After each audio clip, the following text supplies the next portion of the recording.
Welcome to episode 2 of the Jimmy Jim podcast. Today's topic is personal folklore featuring Jamie Quill. What is a personal folklore, you might ask? To me, a personal folklore is just a personal background story that shapes a person into the individual they are today. The story that I'm going to be sharing with you today explains how discipline has played a huge part in my life. From a very young age, the idea of discipline was implemented in me, and that has really shaped me into the individual I am today. I grew up in the United States, but my parents are from China.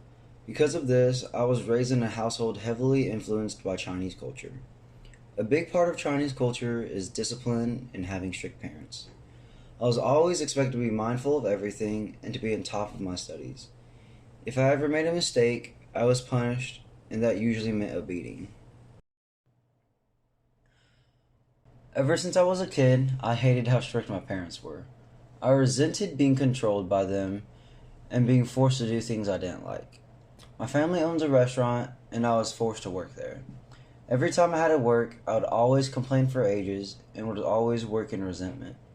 They also expected me to excel in academics, and sometimes that was just too much stress for me. My dad also wanted me to be a doctor, which in turn means a lot of studying.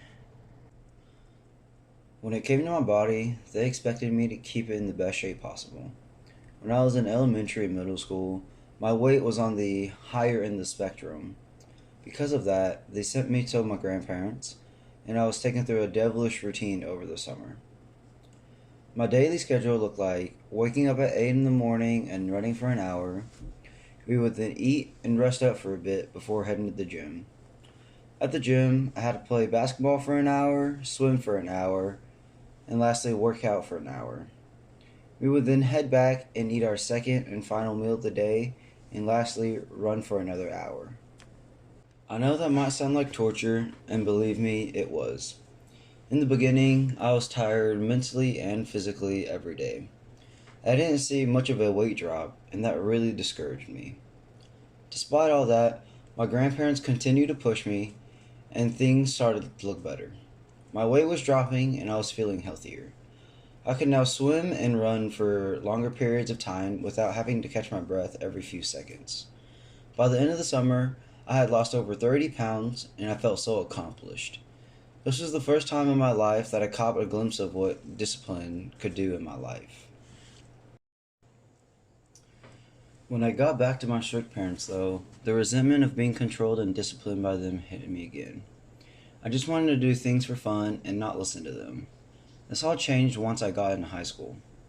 In high school, I started taking harder classes, and that's when I finally realized how valuable the lesson my parents were teaching me was.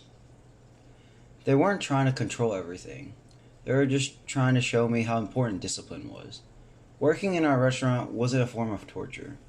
It was them showing me how I needed to be disciplined enough to do something I didn't like. You're not going to like everything you do in life, but you need to be disciplined enough to do it. There were many classes in high school that I just didn't want to take, but had to.